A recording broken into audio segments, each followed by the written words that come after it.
With best-in-class highway fuel economy for both the standard V6 and optional i4 engines, your Explorer customers are probably out and about spending some extra time in their vehicles these days. So comfort is key.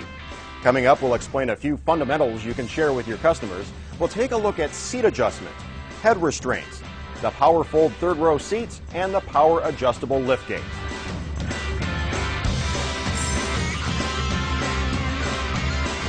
Whether driving around town or getting away for the weekend, comfort and convenience are important to your Explorer customers, and it all starts with seating.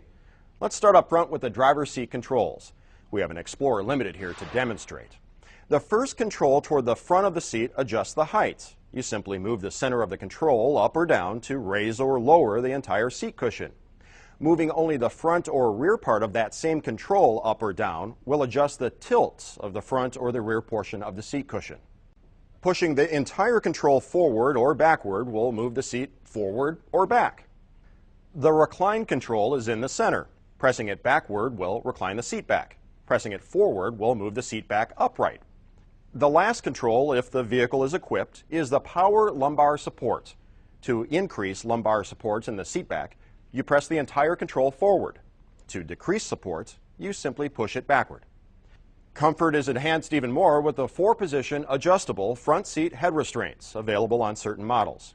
Once the seat is adjusted to your preferred upright driving position, you can pivot the head restraint forward toward your head to the desired position. It is important to listen for the ratchet sound that implies you have moved another notch. There are 4 adjustment positions.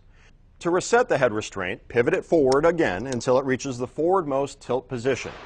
Moving to the back of the vehicle will now demonstrate how passengers can easily exit from the third row. First, lower the second row head restraint by pulling the head restraint release strap. Next, pull straight back, not up, on the strap located on the lower outboard back of the second row seat. This will fold the seat back forward. Pulling the strap a second time will then allow the seat to be tumbled forward. When returning the seat back to the floor from the tumbled position, it's important to listen for a click, which means it's locked into place. Next, let's review the function of the available power fold third row seat control buttons. This feature allows you to adjust the left, right, or both seats into a normal, stow, or fold position with just the touch of a button. The buttons are located behind the third row seats on the left-hand quarter trim panel. First, you must select whether to move the right-hand side, left-hand side, or both seats. If you wish to select either the right-hand or left-hand seat individually, then you need to push the appropriate portion of the button, either the RH or LH positions. If both seats are to be moved together, you simply select the desired action. The action buttons are fold. Press the button to fold down the seat back.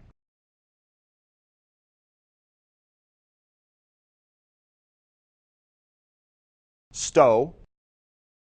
This button will stow the seat into the tub of the floor. Normal. Pressing this will return the seat to its normal seating position. Finally, there's one last tip we'd like to share with you, and it's about the power liftgate. For added convenience, customers can program the opening height of the liftgate to avoid contact with overhead obstacles. For instance, you can program the door to open to a lower height to avoid hitting the overhead garage door. To do this, simply open the liftgate, manually position the liftgate to the desired height, and press and hold the control button on the liftgate until a chime is heard. This indicates that a new opening height has been programmed. The next time you open the liftgate with the liftgate button, the door will open to the newly programmed height. To reset or change the opening height, simply open the liftgate and repeat the process. That's it.